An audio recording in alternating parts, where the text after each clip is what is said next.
Olá, minhas irmãs, meus irmãos, amigos e amigas que irão assistir a esse vídeo.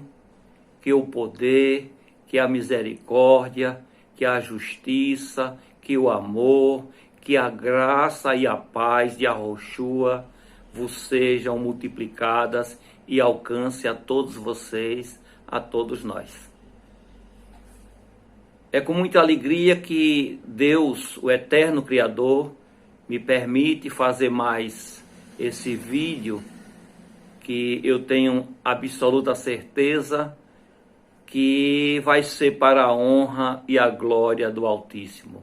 Porque tudo que nós fazemos tem que ser para honrar e glorificar a esse Deus maravilhoso.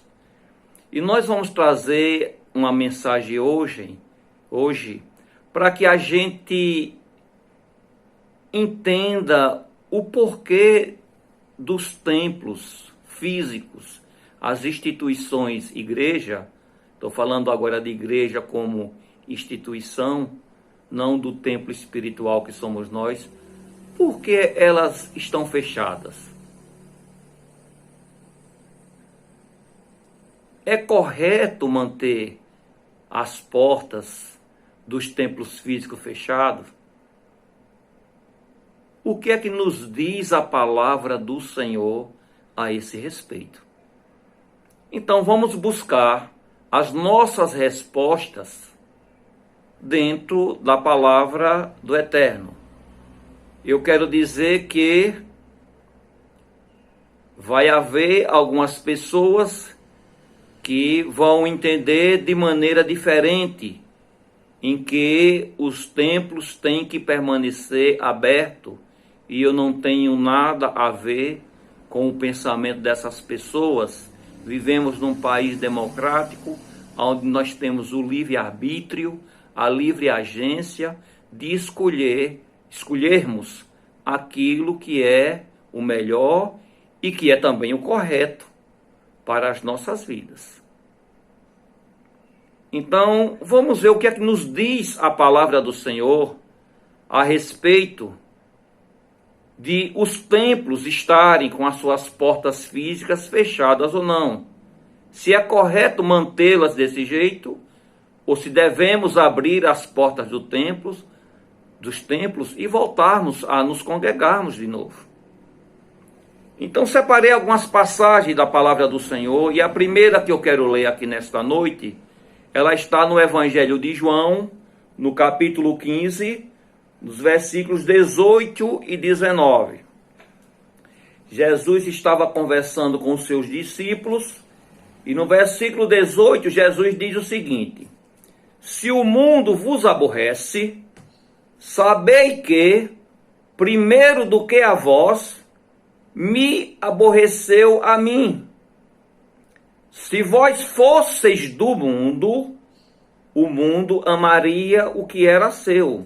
Mas, porque não sois do mundo, antes eu vos escolhi do mundo, por isso é que o mundo vos aborrece. Então Jesus está aqui com os seus discípulos, e num determinado momento dos ensinamentos de Jesus, Jesus fala do aborrecimento que o mundo ia trazer para ele, da perseguição que o mundo ia trazer para ele, e assim como estava trazendo para ele, iria trazer também para os seus discípulos, para os seus seguidores. E Jesus, nessa circunstância, está dizendo que nós não somos desse mundo. Temos aqui uma passagem por esse mundo, vivemos como peregrinos e forasteiros, e que não somos daqui. Então, se nós não somos daqui até aquele momento, a explicação que Jesus trouxe para os discípulos foi até ali. Nós não somos desse mundo, vivemos aqui como peregrino forasteiro. Então, se nós não somos desse mundo até aquele momento, a luz era essa: de onde nós somos? Então, a Bíblia, a palavra de Deus, nos traz mais uma luz, acrescentando verdade em cima de verdade, porque as coisas que Deus trouxe, os ensinamentos que o nosso Jesus e Deus trouxe para a terra, eles foram acrescentados, luz sobre luz, e a gente ia entendendo com o passar do tempo até chegar à plenitude do entendimento, ou seja, até chegar à luz do meio-dia, até que tudo verdadeiramente estivesse claro para as nossas vidas, para a igreja. Naquele primeiro momento, Jesus disse que nós não somos do mundo. E se nós não somos do mundo, nós somos de que lugar? Então, a palavra de Deus, quando a gente abre a Bíblia no livro de Filipenses, no capítulo 3, no versículo 20, vai estar dizendo o seguinte: mas a nossa cidade, ela está nos céus, donde também esperamos o Salvador, o Senhor Jesus Cristo. Então, primeiro Jesus Cristo disse que nós não somos do mundo, por isso que o mundo ia nos aborrecer. E que nós estamos aqui como peregrino forasteiro. A nossa vida aqui era uma passagem. E depois no livro de Filipenses, a palavra do Senhor está dizendo agora, acrescentando mais uma luz, que nós temos uma cidadania e que esta cidadania, ela é celestial. A nossa cidade, ou seja, a nossa cidadania, ela está nos céus, de onde também nós esperamos o Senhor e Salvador das nossas vidas, a saber, Jesus Cristo. Então já foi acrescentada aqui mais uma luz.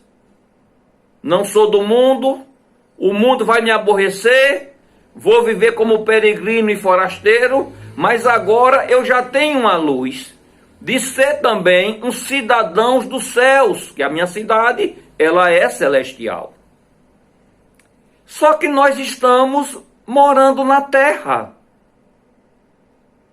A terra, enquanto nós estivermos aqui, é o nosso lar, mesmo que temporário. E se estamos morando na terra e o nosso lar também é temporário, é essa terra, então como é que o cristão deve se portar morando aqui na terra? Porque essa terra tem governos, essa terra tem leis, e mesmo sendo cidadãos dos céus, eu estou na terra. E se eu estou na terra, certamente que eu tenho que cumprir algumas coisas também aqui da terra. Então vai ser acrescentada agora mais luz sobre o que a gente já aprendeu até agora. E que luz é essa? Nós vamos pegar agora uma passagem que está lá no Evangelho de Mateus, no capítulo 22, do versículo 17 ao versículo 21. Nessa circunstância, a questão que foi apresentada ao Senhor Jesus era a questão do pagamento de tributos, do pagamento de impostos. Então, em Mateus capítulo 22, a partir do versículo 15, a palavra de Deus está dizendo que os fariseus convocam os amigos dele, os herodianos, para tentar derrubar o Senhor Jesus na palavra.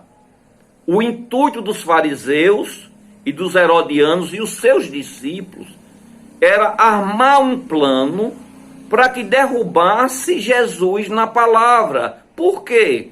Porque Jesus pregava uma palavra diferentemente da deles. A palavra de Cristo tinha autoridade, a palavra de Cristo tinha poder. Jesus falava e aquilo que ele falava se cumpria. Jesus pregava com autoridade porque ele era essa autoridade, ele era essa verdade.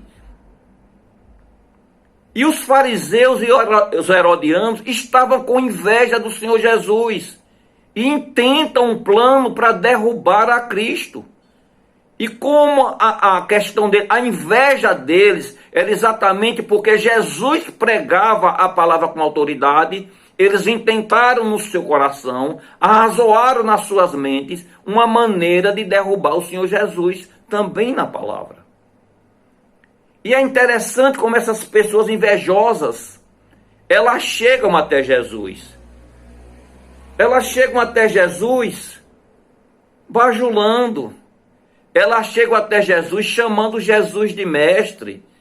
Elas chegam até Jesus dizendo que sabemos que o seu ensino é verdadeiro. Você está falando a verdade. Você fala com autoridade. Você está mostrando verdadeiramente o caminho de Deus, segundo a verdade. E você, quando fala, você não se importa se é rico, se é pobre, se tem muita força ou tem pouca força. Você não está nem aí para isso. Você prega a verdade e doa a quem doer. E aquilo que tu falas é verdade. Veja como essas pessoas chegam invejosas. Na realidade, queriam puxar o tapete do Senhor Jesus. E é assim que chegam os invejosos para as nossas vidas. Quem quer puxar o seu tapete e lhe derrubar, não vai fazer isso publicamente e notório para que todos entendam, não. Quem está insatisfeito com o que Deus te deu, a graça que Deus te derramou sobre a tua vida, quem é contra você, geralmente vai se levantar, mas no meio das outras pessoas, vai querer passar de estar do seu lado, estar concordando com você, ou ser seu amigo, ou ser sua amiga, ou estar de acordo com aquilo que você está fazendo. Mas no fundo, o sentimento dessas pessoas é um sentimento nefasto, de inveja, de querer puxar o tapete. Mas elas vão se apresentar para as outras como se estivesse do seu lado. E vai tecer comentários positivos a seu respeito. E vai se mostrar que está tudo bem, que está alegre, que está em paz, quando não tem paz nenhuma dentro do seu interior. Uma pergunta que você tem que fazer a essas pessoas que querem puxar o seu tapete, e eu aqui não estou falando de mim, estou falando da palavra do Senhor. Uma pergunta que se poderia fazer era a seguinte: se o sentimento dessas pessoas, a vontade dessas pessoas, se as palavras que essas pessoas falam, se fosse para alimentar a própria alma delas, se a alma delas ia estar em paz, ia evoluir, ou seria a alma envenenada? Essa seria a pergunta para fazer. Se você comer da sua própria palavra, se você beber do seu próprio sentimento, a sua alma vai evoluir ou a sua alma vai involuir? Assim eram os fariseus junto com os herodianos. Chegaram lá elogiando a Cristo, mas no fundo já tinham intentado no seu coração um projeto para derrubar Jesus na palavra. E olha que eles arquitetam um plano que, se não fosse a mente de Cristo, eu não sei como uma pessoa ia sair numa circunstância dessa.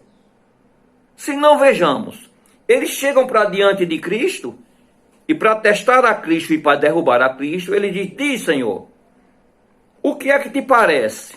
É lícito? É legal pagar tributo a César, ao governo romano, ou não? Veja que eles quiseram colocar o Senhor Jesus num beco sem saída. E se fosse eu, não quero falar de vocês, eu estaria nesse beco sem saída. Eu não sei se eu saberia resolver uma questão dessa, né? Uma pergunta tão ardilosa, se eu saberia resolver a contento. Porque é preciso que se entenda o que está por trás da mente maléfica dessas pessoas e o que está na mente de Cristo. Essa pergunta que foi feita, ela só tinha duas respostas.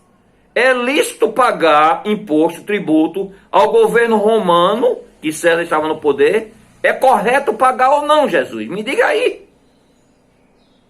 Repare o tamanho da maldade dessas pessoas com relação a Jesus. Por quê? Vamos entender a mente nefasta, a mente daquelas pessoas que querem puxar o seu tapete, que não está satisfeita com o seu brilho, que não está satisfeita com aquilo que você faz, que quer de encontro aquilo que você está fazendo, aquilo que você está coordenando. Porque, infelizmente, se Jesus não agradou a todos, não sou eu e nem vocês que vão receber o agrado de todos também. E aí eles chegam para Jesus, é lícito, é correto pagar imposto ou não? Jesus só tinha duas respostas diante dessa pergunta. Ou dizer que era correto pagar, ou dizer que não era. Mas entenda a mente nefasta de quem quer te derrubar. Se Jesus dissesse, minha gente, que não era lícito pagar os impostos, Jesus ia estar em maus lençóis com o povo dele.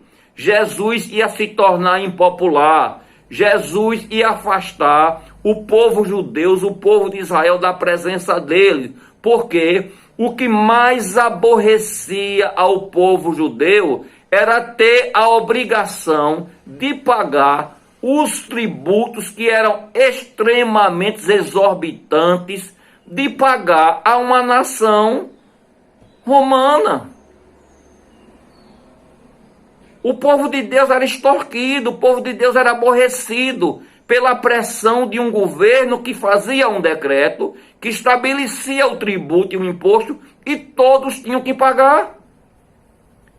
Então, se Jesus disse que não fosse para pagar, se fosse para pagar, Jesus ia estar espalhando todo mundo que era judeu da presença dele, ia se tornar impopular. Eles iam dizer que Jesus estava advogando a causa de Roma e não a causa de Deus. Por outro lado, veja o beco sem saída. Se Jesus, ao invés de dizer que é lícito para pagar, e ele dissesse que não era lícito pagar, Jesus estava desobedecendo as leis do governo da terra, o governo da terra sobre a nação de Israel, naquela circunstância, era o governo romano. Jesus estava ali incitando as pessoas a uma rebelião, a uma baderna, insuflando o não pagamento de impostos, porque não é isso a vontade de Deus, ainda que as leis sejam injustas, mas o cristão tem que pagar imposto, tem que pagar tributo, ainda que as leis sejam injustas. E se Jesus dissesse que não era para pagar, além de ser considerado um baderneiro, insuflador, um agitador, um perturbador da ordem, ele seria preso por traição. Ou seja, das duas possíveis respostas que Jesus tinha para aquela questão, para aqueles que queriam puxar o tapete do Senhor Jesus, ou Jesus desagradava totalmente ao povo de Israel, ou desagradava totalmente ao povo romano. Veja que questão difícil de resolver. Mas Jesus, na sua infinita sabedoria, ele diz, traz-me aí uma moeda. E trouxeram uma moeda da época. E Jesus pega aquela moeda, aí diz, de quem é essa efígie que está aqui? E as pessoas responderam, é de César. É do imperador, é de César. E Jesus, com muita autoridade e sabedoria, ele diz, então, dai a César o que é de César e a Deus o que é de Deus. Queridos, primeiro ensinamento, não somos desse mundo. Segunda luz sobre o primeiro ensinamento, temos uma cidadania celestial. Uma cidade celestial onde a gente está esperando o nosso Salvador. Ele vem, Maranata, Senhor Jesus. Mas agora, com essa resposta, Jesus está trazendo mais luz para as nossas mentes. E que luz é essa? Com o que Jesus disse, dai a César o que é de César e a Deus o que é de Deus, Jesus agora está dizendo que todo cristão, ele tem que ter uma relação com os governos terrenos, os governos da terra, que tem agora uma relação de cristãos com os governos, com as leis da terra. Ou seja, Jesus está agora dizendo que nós temos duas naturezas, uma natureza terrestre e outra celestial, e que nós, enquanto estivermos aqui, temos também uma cidadania terrestre e outra cidadania celestial. Vocês vão ver que esse ensino, ele está trazendo luz sobre luz para as nossas vidas. Desse momento em diante, eu não sou mais apenas cidadão dos céus. Desse momento em diante, eu não tenho que cumprir somente as leis divinas. Desse momento em diante, Jesus estabelece uma relação do povo dele, do povo cristão, com o povo da terra, com o governo do mundo, dizendo que nós temos duas naturezas e duas cidadanias. Foi esse o princípio que Jesus estabeleceu. Porque a palavra de Deus, ela é composta de leis, de preceitos e também dos princípios, minha gente.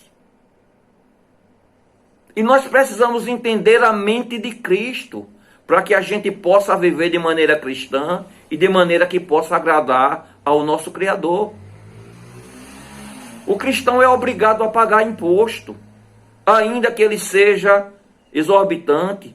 O cristão, ele é obrigado a cumprir as leis da terra, ainda que elas não sejam perfeitas. Nós temos uma cidadania terrestre também. E como é que eu vou saber que mais luz eu posso trazer dentro da palavra do Senhor para a minha vida e para a vida de quem quer aprender? O que eu devo fazer então, já que eu tenho duas naturezas e duas cidadanias, o que eu tenho que fazer para atender às exigências dessa minha natureza terrena e dessa minha cidadania terrena? E a resposta está no livro que Paulo escreveu aos Romanos, no capítulo 13. Nós vamos para lá, tem muitas outras passagens, mas eu escolhi essa daqui. Quando nós pegamos o livro de Romanos, capítulo 13, o título, 13 do 1 ao 7, o título é Submissão à Autoridade. E diz assim, no versículo 1: toda alma esteja sujeito às autoridades superiores, porque não há autoridade que não venha de Deus, e as autoridades que há foram ordenadas por Deus. Então, esse capítulo aqui, ele vai versar sobre a obediência da nossa natureza terrestre, da nossa cidadania terrestre, que nós temos que estar submisso às autoridades e às leis terrestres também. E ele começa a dizer que toda alma, todas as pessoas, estejam sujeitas, ou seja, obedeça às autoridades superiores. Porque não há autoridade que não venha de Deus, e as autoridades que há foram ordenadas por Deus. Eu quero somente abrir aqui um espaço para falar sobre um pouquinho dessa questão de autoridade, porque tem muita gente que pensa que Deus, por causa desses versículos aqui, que Deus é quem coloca o vereador, que Deus é quem coloca o prefeito, que Deus é quem coloca o primeiro-ministro, que Deus é quem coloca o governador, que Deus é quem coloca o vice-presidente, o presidente, o senador, o deputado. E não é Deus que coloca não, minha gente. Quem coloca somos nós com os nossos votos. As pessoas confundem, não, fulano está aí no poder porque Deus colocou. Deus não colocou ninguém no poder. Quem coloca as pessoas no poder somos nós. A única nação da terra que Deus nomeava e colocava no poder e tirava, era a nação de Israel no Antigo Testamento. Isso é uma coisa pertinente somente à nação de Israel.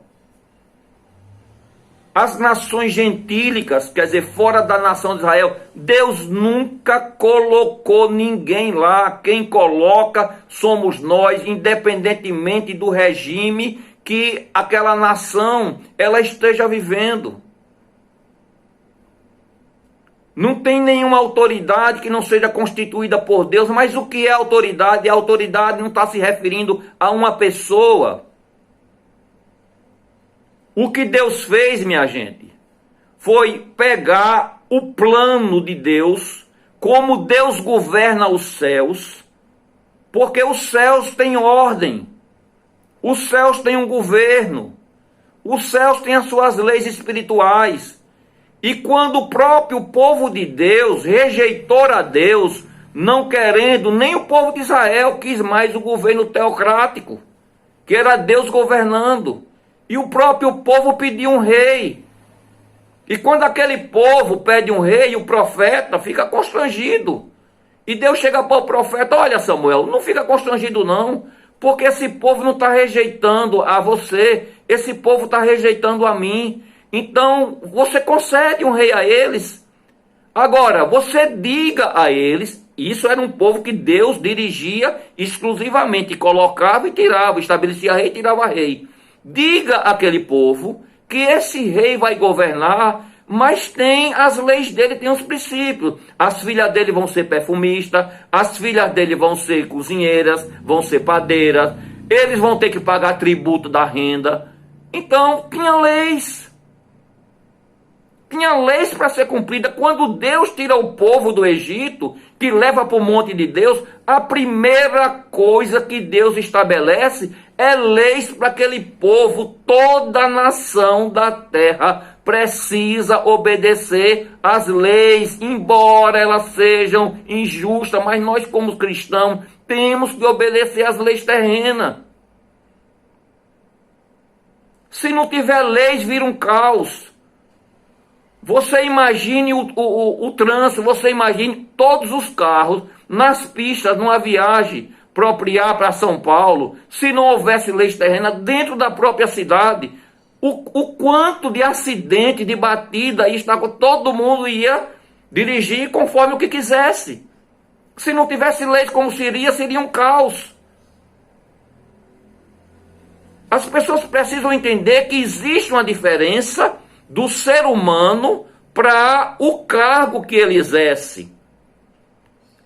Deus pegou o projeto divino, o projeto celestial, e trouxe para a humanidade ter um projeto. Deus estabeleceu a autoridade, do mesmo jeito que nos céus tem lá o arcanjo, lá tem os querubins, lá tem os anjos ministradores, lá tem os anjos guerreiros, cada um com a sua autoridade, cada um com a sua função. Deus também estabeleceu essa mesma circunstância para aqui.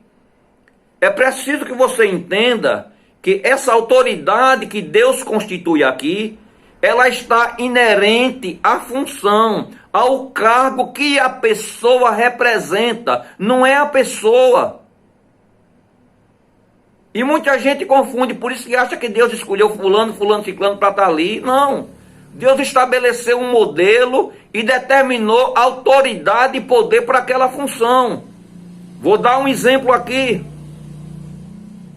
Policial militar. Para que se passe hoje, para entrar como policial militar, nós precisamos no dia de hoje o quê? Fazer um concurso. Quem lograr êxito e cumprir todas as exigências que o concurso requer, vai entrar lá como soldado. Não é assim? Mas eu lhe pergunto, um soldado, ele pode exercer a autoridade da função de um sargento? Um soldado pode exercer a autoridade inerente à função de um tenente, de um coronel? É claro que não.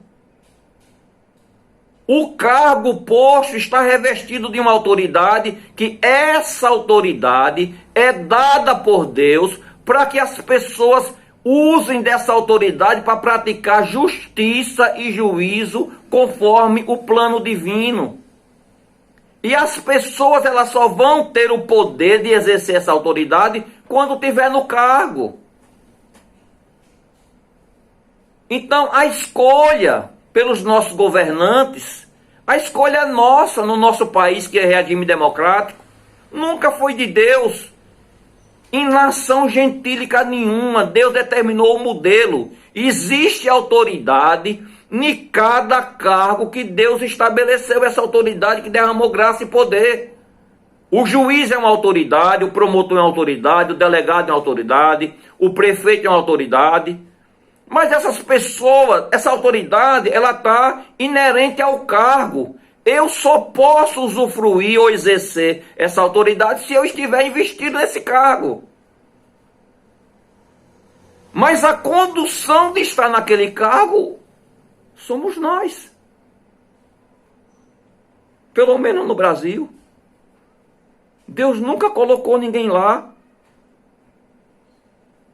Não tem sentido a gente imaginar que é Deus que coloca os governantes no cargo. Não tem. Vou dar um exemplo aqui. Então Deus colocou Hitler no poder. Deus colocou uma pessoa que dizimou mais de 5 milhões de judeus. Foi Deus que colocou Hitler no poder? A gente está vendo que não é assim. Então vamos saber separar a autoridade, que é o poder inerente ao cargo, das pessoas. As pessoas só vão ter o direito de exercer aquela autoridade se for conduzida para lá. E isso não é coisa de Deus. Isso só foi coisa de Deus na nação de Israel. Mas na nação gentílica não. Eu não posso dizer que Deus colocou Hitler no poder, nem você. Ou você acredita que foi Deus? Então a palavra de Deus diz aqui: toda alma esteja sujeita às autoridades superiores, porque não há autoridade que não venha de Deus. E as autoridades que há foram ordenadas por Deus. Preste atenção numa coisa. Versículo 2. Por isso, quem resiste à autoridade, ou seja, aquele que vai contra aquilo que a autoridade faz. Quem resiste à autoridade, resiste à ordem de Deus, à ordenação de Deus. E os que resistem, os que vão contra, trarão sobre si mesmo a condenação. Pronto, está chegando no ponto que eu quero falar aqui. Estamos vivendo aqui essa pandemia. As portas físicas das igrejas, em quase todas as suas totalidades, elas estão fechadas. É para abrir? Elas estão fechadas por quê?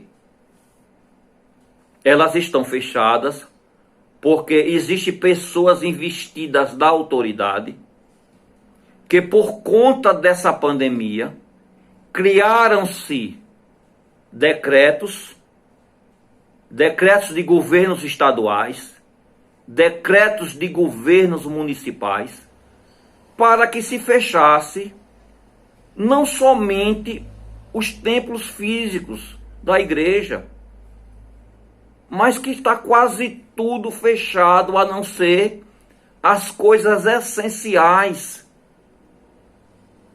Existe uma lei, existe um decreto, existe uma ordem do governo para que se feche essas coisas. E aí eu lhe pergunto, é para fechar ou não? É para obedecer ou não? Porque a palavra de Deus diz que Deus revestiu de autoridade os cargos, as pessoas estão lá nesse cargo para nos governar, se governar bem ou não, vai se acertar com Deus. Mas que nós, como os cristãos, temos que obedecer também às leis terrenas, os decretos terrenos. E quem não obedece à lei, está desobedecendo a ordem de Deus e vai trazer condenação sobre si mesmo. Deixa eu só fazer uma pergunta aqui. Eu tenho um carro e muita gente tem. Você acha justo o valor do IPVA do seu carro? Nem você acha justo, nem eu. Mas a lei existe. E eu tenho que cumprir. E eu tenho que pagar. Eu tenho até o direito de não pagar, porque eu tenho o livre-arbítrio de não pagar.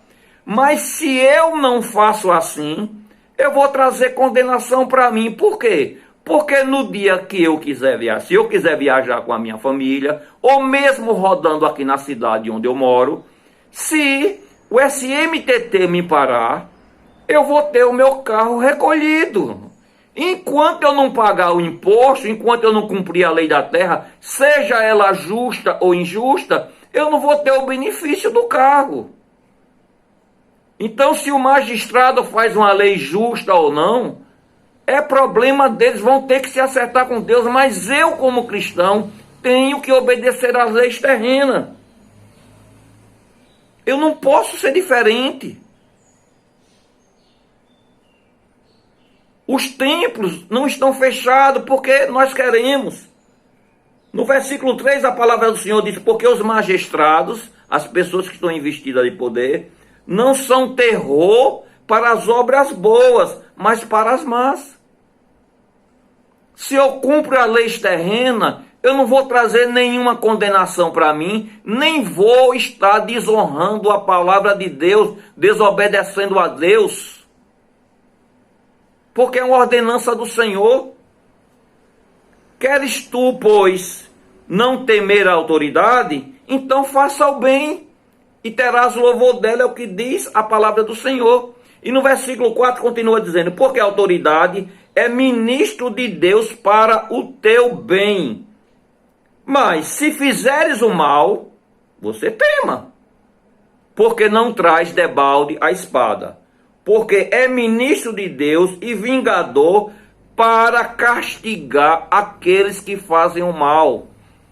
Meus amados, o mundo já está contaminado. Contaminado pelas drogas, pela violência, pela prostituição, pela malícia, pela maldade, pelos assassinatos. E isso existindo leis. Você imagine se nós fôssemos viver numa nação que não tivesse lei nenhuma, como seria? As autoridades, o sistema divino, celestial, Deus trouxe um modelo para que as nações da terra assim imitassem o modelo celestial, porque Deus quer que essas autoridades façam todas as coisas baseadas nos princípios divinos. E quais são os princípios divinos para que essas pessoas exerçam a autoridade? Esse princípio tem mais luz no Salmo 89. Vamos pegar aqui o Salmo 89, no versículo 14. Essas autoridades que foram constituídas e essas pessoas que vão exercer essa autoridade, elas não é para fazer de qualquer jeito não, embora elas criem lei injusta. Mas as autoridades que criam leis injustas vão se ver com o Criador. Do Senhor é a vingança. Nós só temos que fazer é cumprir a lei, não podemos fazer diferente. Se queremos obedecer a Cristo, se queremos fazer a vontade dele, se queremos alegrar o coração de Deus, temos que cumprir nossas obrigações. Então, qual é o modelo de Deus que Deus quer que esse modelo se reproduza aqui em todos os governos da terra? O Salmo 89, 14 diz como essas autoridades têm que agir. Aí diz: justiça e juízo são a base do seu trono, Deus. Misericórdia e verdade vão adiante do seu rosto. Justiça.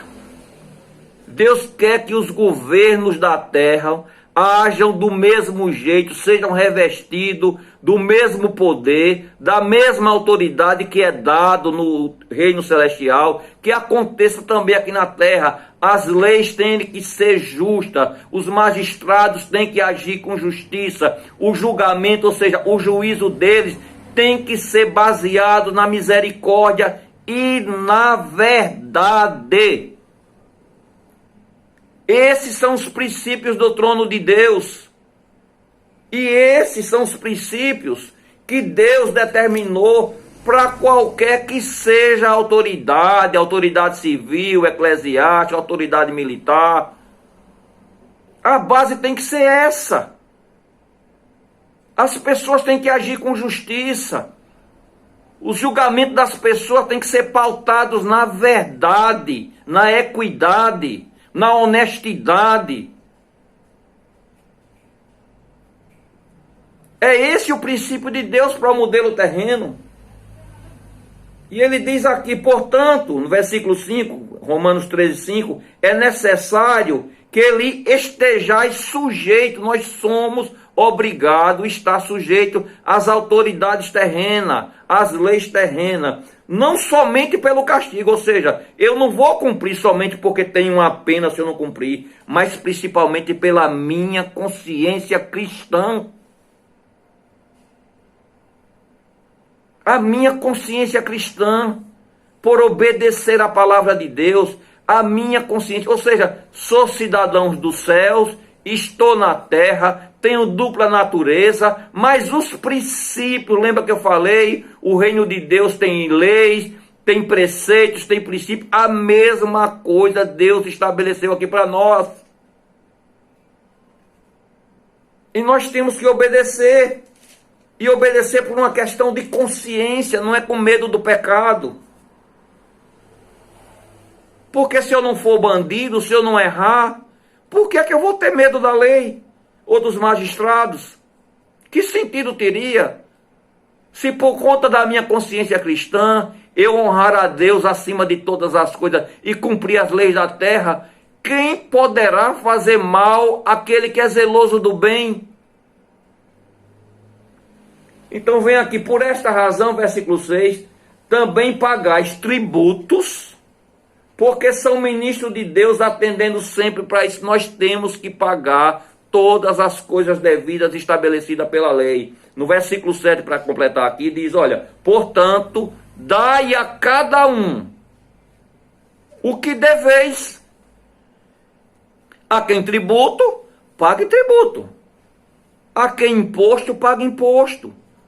O que a gente mais vê hoje são cristãos sonegando imposto, empresários cristãos sonegando imposto.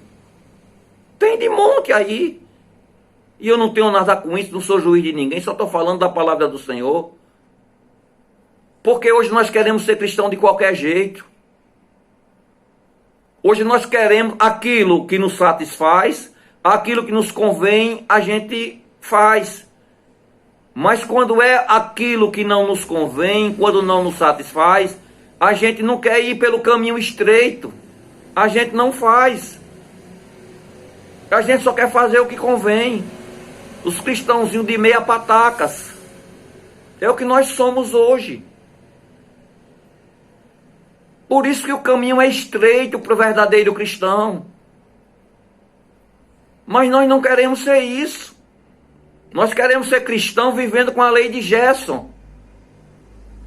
O que for melhor para mim, naquilo que eu puder tirar proveito, eu vou tirar. Mas não é isso que a palavra de Deus diz para mim. A palavra de Deus diz que eu tenho uma cidadania também terrena. Eu tenho uma natureza terrena. Enquanto eu viver na terra, seja em qualquer país, eu tenho que cumprir as leis daquela nação. Eu não posso fugir de nenhum decreto. A igreja não está fechada porque eu quero. Pague imposto, a quem for imposto, imposto. A quem for honra, honra. A quem for temor, temor. Isso é o que a palavra de Deus diz. Eu não posso fugir disso.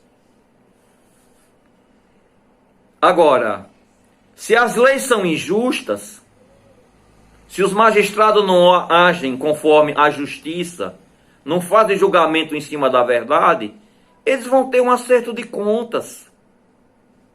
Se não for aqui nesse plano, vai ser no outro. E o que eu me incomodo com isso? Eu tenho que fazer a minha parte correta.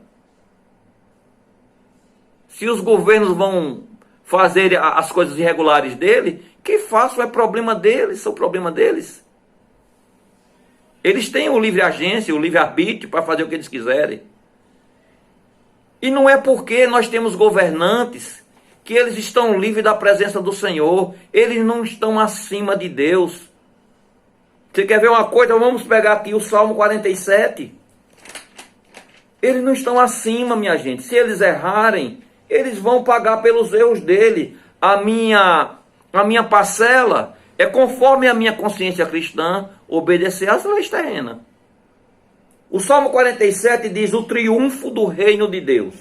No versículo 2 diz, porque o Senhor Altíssimo é tremendo rei sobre toda a terra. Deus está acima de tudo, está no controle de tudo.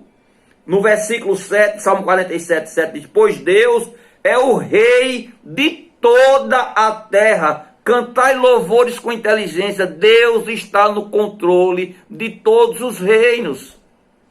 No versículo 8 diz que Deus reina sobre as nações.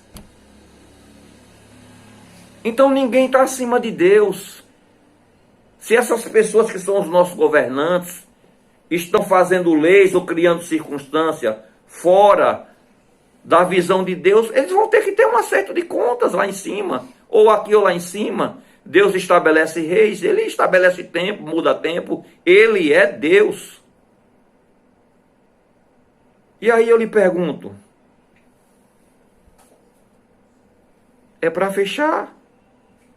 É para continuar com as portas dos templos fechadas ou abertas?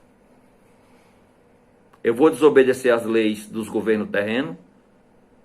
Se eu assim fizer, eu estou agradando a Deus ou desagradando e trazendo a consequência do meu erro sobre mim? Eu faço mais uma pergunta para você. Esse decreto que foi feito, ele foi feito para fechar os templos religiosos físicos? Não foi. Não somente os templos físicos estão fechados. Tem centenas de milhares de empresas de todas as ordens fechadas também, minha gente. Somente as essenciais. Vamos dar graças ao Eterno porque vivemos num país bom, talvez o melhor do mundo, independentemente do modelo. Vivemos num país, ainda temos liberdade de falar, de agir. Vivemos num país democrático, independentemente da circunstância. Devemos dar graças a Deus, ao Eterno por isso. Podemos nos expressar, mas temos que ter obrigação para com o governo, para as leis, para os decretos. Não são somente as igrejas que estão fechadas, com as portas fechadas. Várias instituições privadas, eclesiásticas, religiosas, estão fechadas também. E eu faço uma pergunta, vou mais além. O decreto foi para fechar essas instituições? As instituições religiosas? Não foi, minha gente. O decreto não foi criado para isso. O decreto foi criado por causa de uma pandemia. O decreto foi criado para que não se houvesse aglomeração de pessoas. Por quê? Porque esse vírus, essa pandemia que está aí, se não houver uma aglomeração maciça de pessoas, um menor número de pessoas vão ser contaminadas e, consequentemente, vão ter menos mortes. O objetivo do decreto é esse.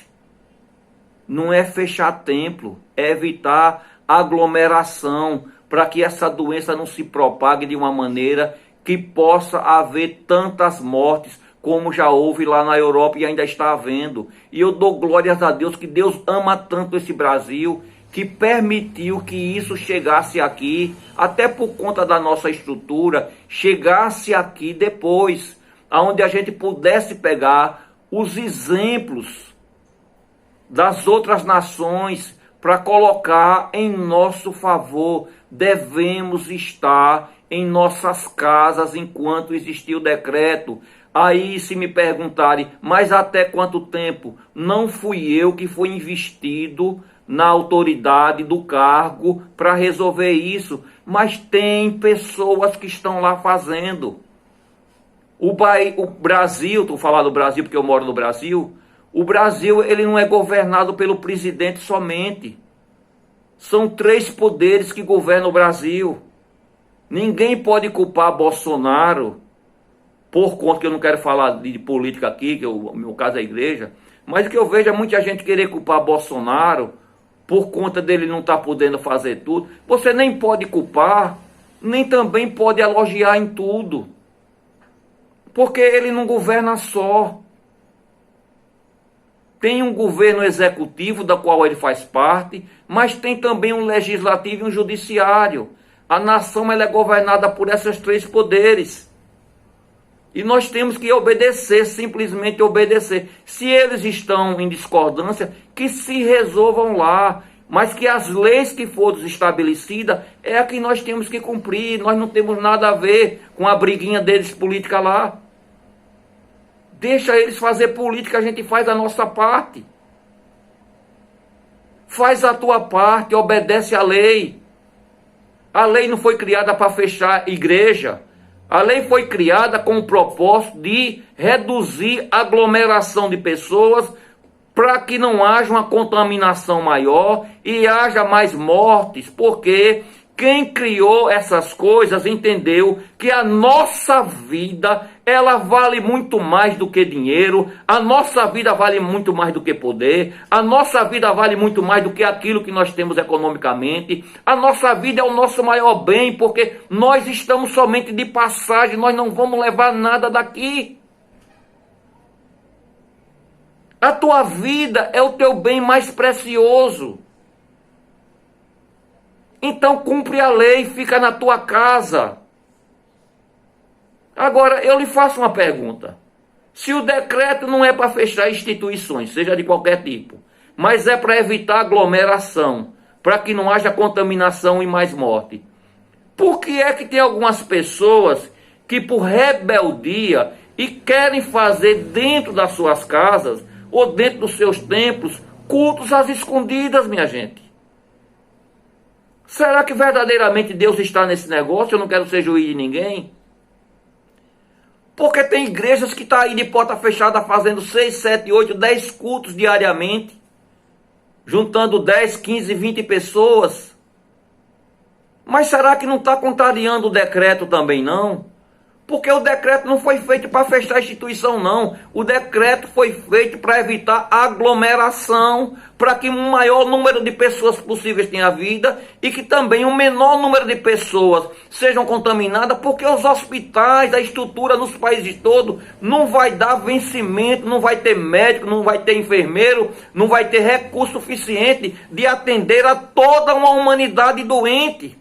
E se isso acontecer, vai ter que haver escolhas entre quem vai viver e quem vai morrer. E a escolha de quem vai viver e morrer só está na mão de Deus, minha gente. É preciso que a gente haja com inteligência. Na hora que eu fecho um templo físico, para que não haja aglomeração, como é que eu vou agora chamar pessoas para fazer cultos às escondidas? Como é que eu vou chamar pessoas para fazer cultos na minha casa se eu estou fazendo aglomeração? Seria a mesma coisa, eu estou fazendo escondido, ninguém está vendo. Seria a mesma coisa de eu estar dizendo, não, então eu vou matar uma pessoa e como ninguém está vendo, então eu não sou contra a lei.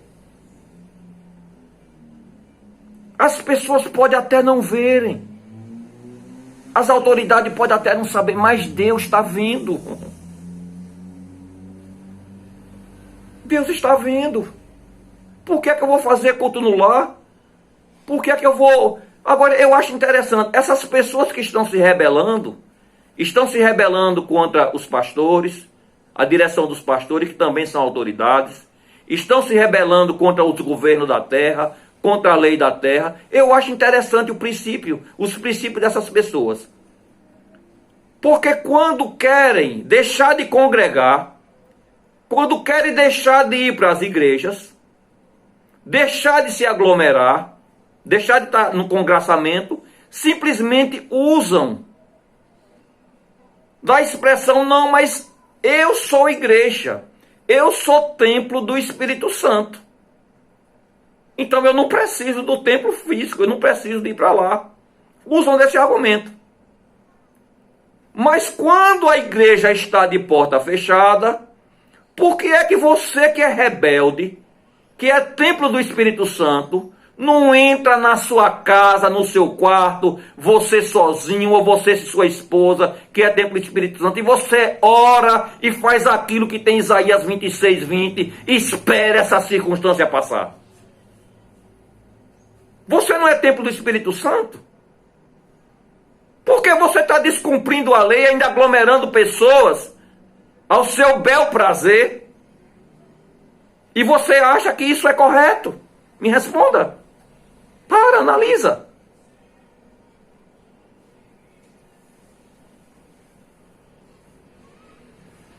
Vai cumprir a vontade do Senhor. Não é templo do Espírito Santo? Entra no teu quarto e ora, Deus vai te ouvir. Esse decreto não é para fechar a igreja, não é para fechar a instituição. Se tem um plano acima de sair, vai se ver com Deus. O decreto é para que não haja aglomeração de pessoas. Deus manda a igreja obedecer às leis terrenas por uma questão de consciência. E diz que aquele que desobedecem está desobedecendo a ordem do Senhor. A ordem que eu tenho para aqueles que são da Igreja Céus é que não se aglomerem. Quer orar? Vai para o teu quarto e ora, que o teu Deus não é surdo. Faz o teu jejum, faz o teu clamor, mas acima de tudo, obedeça a palavra do Senhor para não trazer consequências nefastas para a tua vida. Quanto tempo vai ficar? Eu não sei. Não sou eu que estou lá em cima para resolver isso. Já estão falando até em setembro e outubro. Mas se for até lá, eles vão buscar mecanismo de se ir tendo a abertura, né, moderada, passo a passo, naquilo que pode acontecer. Isso não é problema de ovelha, isso não é problema de governado, isso é problema de governante. A nossa função é obedecer os decretos, as leis e a palavra de Deus. Então fica na tua casa. Mas se você quer fazer, isso é problema seu. Eu vou orar para que você seja abençoado e abençoada do mesmo jeito. Vou orar para que a misericórdia de Deus venha sobre a tua vida. Porque eu não sou juiz, mas tem um que vai lhe julgar. Então essa é a palavra do Eterno para hoje. Ele está no controle de todas as coisas. Ele é rei sobre todas as nações. Leia Romanos capítulo 13, que você vai entender a sua obrigação, a sua relação com os governos humanos. Faz pela tua consciência cristã, porque Deus é maravilhoso. Está no controle. Isso vai passar. E se piorar, Ele vem buscar a gente, igreja. Ele é Deus. Agora eu quero fazer uma oração por toda a Igreja de Cristo, aqueles que têm a opinião divergente da minha e querem manter as igrejas, as instituições, os templos físicos abertos. Eu não tenho nada com isso, a responsabilidade é de cada um. Tem muita gente que está dizendo, não, eu não vou realizar o culto, mas as portas estão abertas. Ou seja, eu vou fazer como Pilatos fez com Jesus, né? Se vocês, a porta está aberta, se você quiser ir, se juntar 20, 30 ou 40, se juntou porque você quis, mas não fui eu que mandei. Só que tem um detalhe. toda instituição na terra, ela tem responsáveis e responsabilidade jurídica com quem nos governa. Então, cada um que preste conta daquilo que faz. Aqueles que forem tocados pelo Espírito e quiser fechar os olhos, eu vou fazer uma oração. E os que não quiserem, Deus vai estar contigo do mesmo jeito. Querido Pai, nós queremos te agradecer pela tua santa palavra, pela luz que o Senhor traz nas nossas mentes. Somos daqueles que entendemos que toda autoridade ela é constituída pelo Eterno, pelo Criador, que designa para cada cargo, para cada função, a autoridade e o poder específico, para que as pessoas que vão ocuparem essas autoridades venham ser constituídas desse poder e dessa autoridade e possa julgar, meu Pai, todas as coisas com juízo de verdade, com justiça, com equidade e possa trazer leis benéficas para toda a humanidade. Estamos vivendo um momento difícil, mas sabemos que acima de todos os governos da terra, o Senhor reina. E como está fugindo ao controle, meu Pai, de todos os governos da terra, mas não vai fugir do controle do Senhor. Nós, como igreja, clamamos a Tua presença, o Teu poder, de trazer um bálsamo para a humanidade, de retirar, meu Pai, dessa humanidade todo esse flagelo, toda essa epidemia, toda a consequência dela, para que nós voltemos, meu Pai, às nossas atividades, não de maneira normal, mas que nós voltemos diferentes, que tiremos lições de tudo isso que está acontecendo, para que a gente possa viver em harmonia, viver de maneira fraternal, entender que todos nós, nessa hora, rico, pobre, preto, branco, somos todos iguais. A vida está nas tuas mãos. Os bens, as riquezas dessa terra não são de ninguém, porque a tua palavra diz que do Senhor é a terra e toda a sua plenitude. A humanidade tem que entender isso. A humanidade tem que entender que as empresas, as coisas, não são maiores do que a dádiva da vida, esse fôlego de vida que o Senhor derramou sobre cada um de nós. Esta é a nossa oração que te fazemos e te agradecemos, que pedimos ao Eterno que derrame graça e luz sobre a vida de todos. Amém.